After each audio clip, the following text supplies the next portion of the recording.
Good morning everyone. Welcome back to philosophy class. आज मैं दर्शन शास्त्र के अंतर्गत सेमेस्टर 2 के एमजेसी में आगमन तर्कशास्त्र के वास्तविक आधार पर परिचर्चा करूं। पिछले कक्षा में मैंने अभी तक कई आगमन तर्कशास्त्र पे कई क्लासेस लिए हैं।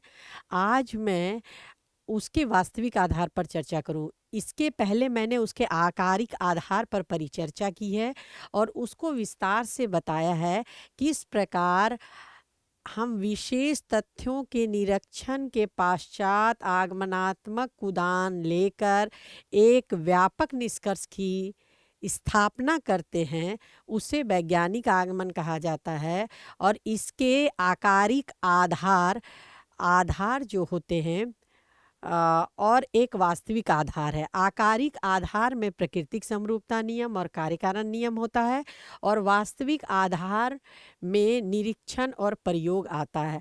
आज मैं उसके वास्तविक आधार निरीक्षण पर विस्तार से परिचर्चा करूंगी।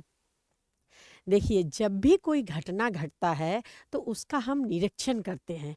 निरीक्षण के पश्चात ही उन घटनाओं का हम एक सही निष्कर्ष की ओर बढ़ पाते हैं। तो हम देखेंगे किस प्रकार वास्तविक आधार निरीक्षण और प्रयोग है और उसके आधार पर हम आगमन तर्कशास्त्र को और मजबूती प्रदान करते हैं। तो यहाँ आगमन तर्कशास्त्र का वास्तविक आधार निरीक्षण और प्रयोग है। आगमनात्मक अनुमान में जो निष्कर्ष होता है उसकी सत्यता या वास्तविकता निरीक्षण और प्रयोग पर निर्भर करती है, क्योंकि यही उसके आधार हैं। आगमनात्मक अनुमान के निष्कर्ष जैसे कि सभी मनुष्य मरणशील है, इसको हम सत्य या वास्तविक मान लेते हैं। यह एकाएक सत्य और वास्तविक नहीं होता है, बल्कि इसमें हम लोगों ने या हमने या किसी भी व्यक्ति द्वारा कई बार उसका निरीक्षण किया है, उसके बाद जांच किया है, तब हम निष्कर्ष पर पहुंचे हैं कि सभी मनुष्य मरणशील है। आगमनात्मक अनुमान में हम विशेष से सामान्य की ओर जाते हैं और व्यापक निष्कर्ष की स्थापना करते हैं। तो यहाँ पर आगमनात्मक अनुमान में हमने कई मनुष्यों को मरते हुए देखा है, तब हम ये निष्कर्ष पर पहुँचे हैं कि सभी मनुष्य मरणशील है। उसी प्रकार हाइड्रोजन और ऑक्सीजन, हाइड्रोजन का 2 अणु और ऑक्सीजन का 1 अणु मिलने से पानी बनता है, ये हम कहते हैं। लेकिन प्रयोगशाला इसको हम यहाँ पर जब प्रयोगशाला में प्रयोग करके एक इसका प्रयोग करते हैं जिसमें हाइड्रोजन के 2 अणु और ऑक्सीजन का 1 अणु मिलाते हैं, तब उससे पानी बनता है। तो ये घटना प्रयोग कहलाता है, ये निरीक्षण नहीं है। पानी निरीक्षण है, लेकिन ये प्रयोग कहलाता है और ये संयोग होता है। कहने का तात्पर्य यह है, आगमनात्मक अनुमान में वस्तुओं या घटनाओं का हम निरीक्षण करने के पश्चात सत्य या वास्तविक पश्चात अगर निष्कर्ष सत्य हो तो उसे सत्य मानेंगे, अगर सत्य नहीं हो तो उसे असत्य माना जाएगा। अब देखिए, निरीक्षण जो होता है वो प्राकृतिक स्थितियों का या प्राकृतिक घटनाओं का नियमित प्रत्यक्षीकरण के पश्चात हम उसकी स्थापना करते हैं। जैसे जैसे निरीक्षण प्रत्यक्षीकरण ही है, परंतु सभी प्रत्यक्षीकरण निरीक्षण नहीं हो सकता है। जैसे हमारे पास 5 ज्ञानेंद्रियां हैं और ईश्वर ने हमें उन 5 ज्ञानेंद्रियों की मदद से विश्व को, वस्तुओं को देखना, परखना और अनुमान करना, मतलब हम दिन प्रतिदिन इन ज्ञानेंद्रियों की मदद से हम काम लेते हैं। लेकिन जहाँ पर कभी कभी ऐसा होता है कि हम ना चाहते हुए भी हमारी ज्ञानेंद्रियां उसको देख लेती है। जैसे मान लिया जाए कि हमारा आँख खुला है, हम चाहें या ना चाहें वस्तु हमारे समक्ष रहेगी, तो उसको हम ऑब्वियसली देख लेते हैं, उसको देखना कहा जाता है। फिर कान है हमारा खुला हुआ है, अगर हम चाहें या ना चाहें आवाज़ किधर से भी आएगी हम सुन लेंगे। उसी प्रकार हमारी नाक खुली है तो हम चाहें या ना चाहें जो गंध आएगा उसको हम सूंघ लेते हैं। तो ये इसको हम सामान्य निरीक्षण कहते हैं, लेकिन इसे वास्तविक निरीक्षण नहीं कहा जाता है। जब उद्देश्यपूर्ण हम किसी कार्य को उद्देश्य के साथ निरीक्षण करते हैं, तब उद्देश्य सहित प्रत्यक्षीकरण को ही निरीक्षण कहा जाता है। यहाँ पर जब बेमतलब का बिना उद्देश्य का होता है तो उसको निरीक्षण नहीं कहा जा सकता है। तो एक लक्षण निरीक्षण का ये है कि उद्देश्यपूर्ण निरीक्षण होना चाहिए। अब आगे, जैसे मान लिया जाए कोई बच्चा खो गया है तो उसको हम ढूंढते हैं। तो यहाँ पर हम जो बच्चा खोता है उसको हम उद्देश्यपूर्ण यहाँ ढूंढते हैं। तो यहाँ हम देखते हैं कि बाजार में या मेले में खो जाता है तो हमारे साथ और भी जो लोग हैं वो भी शिशु को ढूंढने जाते हैं। तो उस समय मेले में वो झूला पर उनकी नज़र नहीं जाती है, मेले में क्या बिक रहा है उस पर वो ध्यान नहीं देते हैं। मेले पर सर्कस हो रहा है, डांस हो रहा है, ड्रामा हो रहा है या बहुत सारी चीज़ें में उनका नज़र सिर्फ उस प्रतिमा की, उस चेहरे को जो उन्होंने बच्चे का देखा है वो चेहरा और उस शिशु की अवस्था, आकार प्रकार, उस शिशु को ही ढूंढते हैं। तो यहाँ पर हमारा उद्देश्यपूर्ण प्रत्यक्षीकरण है जिसमें अमुक शिशु को हम ढूंढने का प्रयास करते हैं और इसके पश्चात ही हम उसको ढूंढ पाते हैं। वो हमारा उद्देश्यपूर्ण जो प्रत्यक्षीकरण है वो सेंट्रलाइज होता है, केवल और केवल उस शिशु को ढूंढना। इस उद्देश्यपूर्ण प्रत्यक्षीकरण को निरीक्षण कहते हैं। दूसरा उदाहरण लीजिए, जैसे छत के नीचे हम रात को सोते हैं, तो हम छत के नीचे सोते हैं, चाहे या ना चाहे आकाश की ओर तारा होता है, हम उसको देखते हैं। लेकिन जब हमारा उद्देश्य किसी विशेष तारा का, ध्रुव तारा हो या कोई कॉन्स्टिलेशन को या कुछ और भी ताराएं हैं जिसको सीरीज हो या फिर लिब्रा हो, कोई भी हो, ताराओं का झुंड है या ट्विंस तारे होते हैं, उसको ढूंढा जाता है। जब हमारी आंखें रोज देखती है तो उद्देश्यपूर्ण प्रत्यक्षीकरण कहलाता है। जब उद्देश्य नहीं हो तो उसको हम निरीक्षण नहीं कह सकते हैं। उद्देश्यपूर्ण में उद्देश्य होता है, जब हमारा उद्देश्य पूर्ण हो जाता है तो उसको हम सफल मानते हैं, और जब हमारा उद्देश्य पूर्ण नहीं होता है तो उसको सफल नहीं मानते हैं।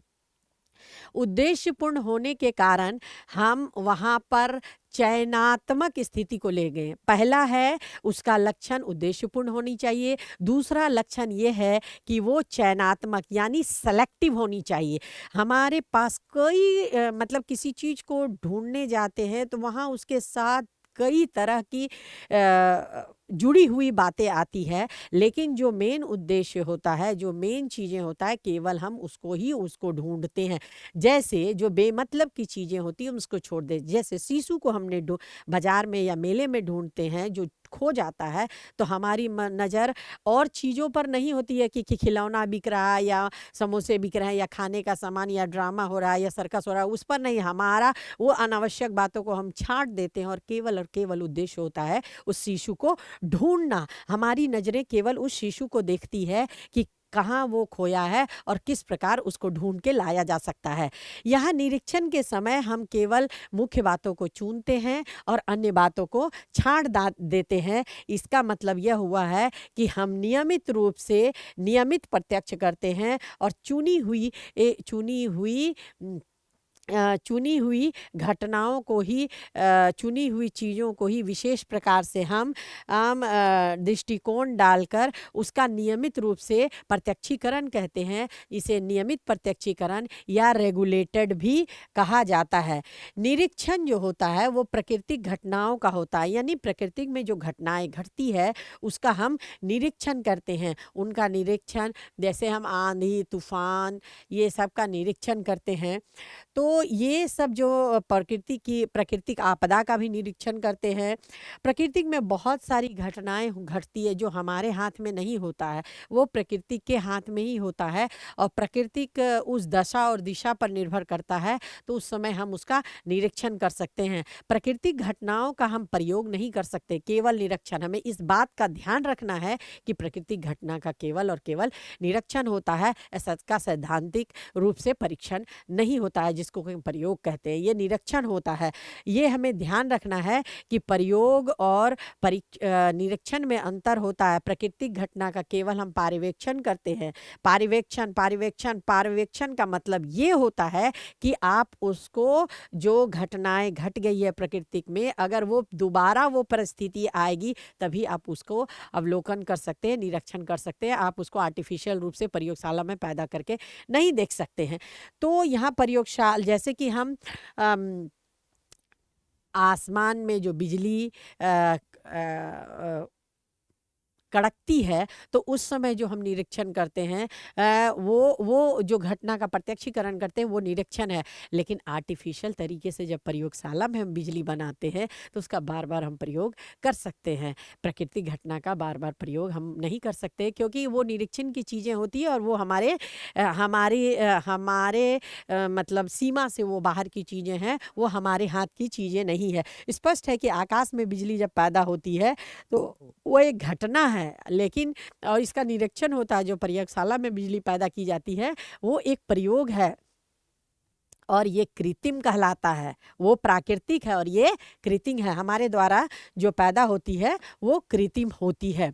अब क्या है, निरीक्षण की घटना पूर्णतः प्रकृति के हाथ में होती है और इस पर प्रकृति का बस रहता है, सारी परिस्थितियाँ उन पर निर्भर करती है और जो प्रकृति है, अ, जो घटनाएँ हैं वो पूरा प्रकृति द्वारा नियंत्रित होता है।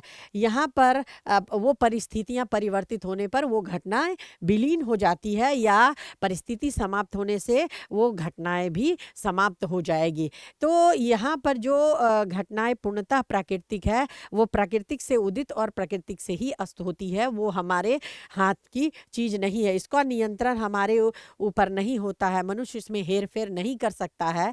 इसका अर्थ यह होता है कि निरीक्षण की घटनाओं की परिस्थितियाँ का शुरू प्रकृति से होता है और अंत भी प्रकृति के हाथ में होती है। हमारी इच्छा और बस का यहाँ सवाल ही पैदा नहीं होता है।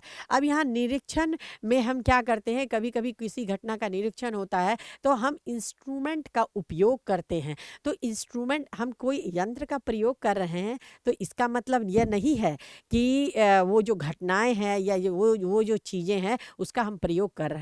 मान लिया जाए हम किसी विशेष तारा है, उसको देखने के लिए हम माइक्रोस्कोप या टेलीस्कोप का उपयोग करते हैं। तो ये इंस्ट्रूमेंट है, उसको निरीक्षण करने का एकमात्र यंत्र है, इसको हम प्रयोग नहीं कर सकते हैं। ये मात्र निरीक्षण है और हमने वैज्ञानिक इंस्ट्रूमेंट को इसलिए उपयोग किया है ताकि जो दूरस्थ वस्तु है उसको हम क्लियर और साफ और थोड़ी बड़ी अवस्था में, बड़ी स्थिति में करके हम उसको देख सकते हैं। इसीलिए हम टेलीस्कोप का या दूरबीन का उपयोग करते हैं। दूरबीन के द्वारा जब हम किसी चीज़ों को देखते हैं तो थोड़ा बड़ा, थोड़ा स्पष्ट और थोड़ा नज़दीक हमें प्रतीत होती है, लेकिन ये घटना निरीक्षण ही कहलाएगा, प्रयोग नहीं। इंस्ट्रूमेंट का उपयोग निरीक्षण करने के लिए कर रहे हैं हम, लेकिन वो इंस्ट्रूमेंट का जो आप उपयोग कर रहे हैं वो जो है ये मात्र एक निरीक्षण है, प्रयोग नहीं, उद्देश्यपूर्ण निरीक्षण है। क्योंकि यहाँ पर इंस्ट्रूमेंट का प्रयोग हम विशेष तारा को या विशेष सोलर एक्लिप्स को या लूनर एक्लिप्स को देखने के लिए हम कर रहे हैं। अब क्या, आगमन तर्कशास्त्र एक ऐसा तर्कशास्त्र है जिसमें विशेष तथ्यों और घटनाओं का सामान्य निष्कर्ष के माध्यम से उस विशेष के माध्यम से सामान्य निष्कर्ष पर पहुंचते हैं, जिसमें ऑब्जर्वेशन और एक्सपेरिमेंट दोनों जो वास्तविक आधार है उसका हम प्रयोग करते हैं। तो यहाँ पर जब हम घटनाएं बार बार घटती है तो उसका हम बार बार निरीक्षण और प्रयोग कर सकते हैं। प्रकृति की घटनाएं प्राकृतिक अवस्था में जब वो परिस्थितियां आएगी उस समय हम उसका निरीक्षण कर सकते हैं, लेकिन प्रयोगशाला में जो हम प्रयोग करते हैं उसका वो हमारे हाथ में कृत्रिम होता है और बार बार उसका हम उपयोग कर सकते हैं। तो यहाँ पर हम कुछ उदाहरण है जिसके माध्यम से स्थिति को स्पष्ट करना चाहते हैं। जैसे हमने यहाँ कहा था सूर्य पूरब में उगना निरीक्षण कहलाता है। हम प्रतिदिन यह देखते हैं कि सूर्य पूरब में उगता है और पश्चिम में डूबता है। यह हमारा रोज का अनुभव है, तभी हम निष्कर्ष पर पहुंचाते हैं और एक सामान्य नियम बना देते हैं कि सूर्य प्रतिदिन पूरब में ही उगता है और कोई और दिशा में नहीं उगता है। और यह एक क्लासिकल उदाहरण है जहाँ अनेक बार हमने निरीक्षण किया तब यह निष्कर्ष पर पहुंचे हैं कि सूर्य पूरब में उदय होता है। उसी प्रकार धातु यदि कोई मेटल है उसको ताप में रखेंगे तो उसका विस्तार होगा। जैसे लोहा को गर्म करते हैं तो वो फैलता है, तांबा गर्म करते हैं तो फैलता है, स्टील गर्म करते हैं तो वो फैलता है, एल्युमिनियम गर्म करते हैं तो ये फैलता है। तो हमने अनगिनत बार उसका प्रयोग किया है तब ये निष्कर्ष पर पहुंचे हैं कि धातु को गर्म करने से उसमें विस्तार आता है। देखिए ये घटना को हमने कितना बार निरीक्षण किया है। अब यहाँ यहाँ यहाँ वैज्ञानिक आगमन का उदाहरण है जिसमें विभिन्न प्रकार के धातुओं का हमने निरीक्षण करने के बाद ये निष्कर्ष पर पहुंचाया है हमने कि धातु गर्म होने से फैलता है। तीसरा उदाहरण ले लिए पक्षियों का अंडा देना। हमने देखा तोता अंडा देता है, कबूतर अंडा देता है, उसके बाद है मोर अंडा देता है। तो इस तरह हमने पक्षी जगत में कई पक्षियों का लगातार निरीक्षण किया है कि पक्षियां अंडा देती है। उसके बाद ये सामान्य निष्कर्ष पर, विशेष से सामान्य निष्कर्ष पर पहुंचे हैं कि पक्षी अंडा देती है। अब देखिए पौधे को जल की आवश्यकता होती है। अगर पौधे को जल ना दिया जाए तो वो तुरंत मुरझा जाएगा और वो ज़्यादा दिन सस्टेन नहीं कर सकता, वो क्योंकि ये हम एक दिन की घटनाएं नहीं है, इसका हमने कई बार परीक्षण किया है, कई बार उसका निरीक्षण किया है और विशेष कई पौधों को देखा है। जैसे तुलसी का पौधा आप ले लीजिए, कोई फूल का पौधा ले लीजिए, कोई किसी भी टाइप का पौधा ले लीजिए, तो आप देखिएगा कि अगर जल ना दिया जाए तो वो धीरे धीरे मतलब उसकी स्थिति चिंताजनक होती है और एक दिन वो समाप्त हो जाता है। तो यहाँ लोहे में जंग का लगना, आप देखिए कोई भी लोहा है तो ये लोहा में खुले में आप रख देंगे तो नमी वातावरण में लोहे पर पड़ेगा तो उसमें जंग लगेगा। तो ये एक बार की घटना नहीं है, हमने इसे कई बार देखा है। उसके बाद ये निष्कर्ष पर पहुंचते हैं कि नमी वातावरण में लोहा रखने से जंग लगता है। ये घटना का अनगिनत बार निरीक्षण हुआ है, तत्पश्चात ही हम ये निष्कर्ष पर पहुंचे हैं कि लोहा में नमी में रखने से लोहा में जंग लगता है। तो ये घटना, अच्छा यहाँ पर हम लोहे में जो जंग की बात कर रहे हैं तो ये निरीक्षण हमारे यहाँ जो हो रहा है, लोहा को रखे आपने नमी वातावरण, उसमें रासायनिक परिवर्तन होता है, केमिकल रिएक्शन होता है। नमी के साथ उसमें लोहे पे पड़ने से केमिकल रिएक्शन होता है और धीरे धीरे वो जो जंग लगती है वो क्षय की प्रक्रिया शुरू होता है, धीरे धीरे डैमेज की प्रक्रिया शुरू होता है जो जंग के रूप में दिखता है। अब परत बाय परत उसका वो टूटता जाएगा और लास्ट में पूरी डिस्ट्रॉय हो जाएगा। तो ये अनुभव और निरीक्षण से सिद्ध हुआ है कि नमी वातावरण में लोहा रखने से जंग लगता है और धीरे धीरे रासायनिक अभिक्रिया होते होते ये लोहा समाप्त हो जाती है। अब चलिए हम पहुँचते हैं निष्कर्ष पर। आगमन तर्कशास्त्र में जो है निरीक्षण की भूमिका अत्यंत ही महत्वपूर्ण होती है। यह एक तर्क विशेष से सामान्य की ओर बढ़ता है और निरीक्षण इसका मूल है। सभी उदाहरणों से यह स्पष्ट हो जाता है कि कैसे हम अनुभव करके एक निष्कर्ष पर पहुँचे हैं कि एक सामान्य निष्कर्ष पर पहुँचते हैं। हालाँकि आगमन का निष्कर्ष निश्चित नहीं पूर्णतः संभाव्य होता है, जिसमें विशेष से सामान्य की ओर जाते हैं और निरीक्षण उसमें महत्वपूर्ण भूमिका निभाता है। अंत में मैं ये बात और क्लियर कर देना चाहती हूँ कि केवल प्राकृतिक घटना का निरीक्षण होता है, प्रयोग नहीं, और ये आगमन का वास्तविक आधार है। अगली कक्षा में प्रयोग पर परिचर्चा करूँगी, जो आगमन तर्कशास्त्र का एक और वास्तविक आधार है और इसका प्रयोग कृत्रिम रूप से किया जाता है। तब तक के लिए धन्यवाद।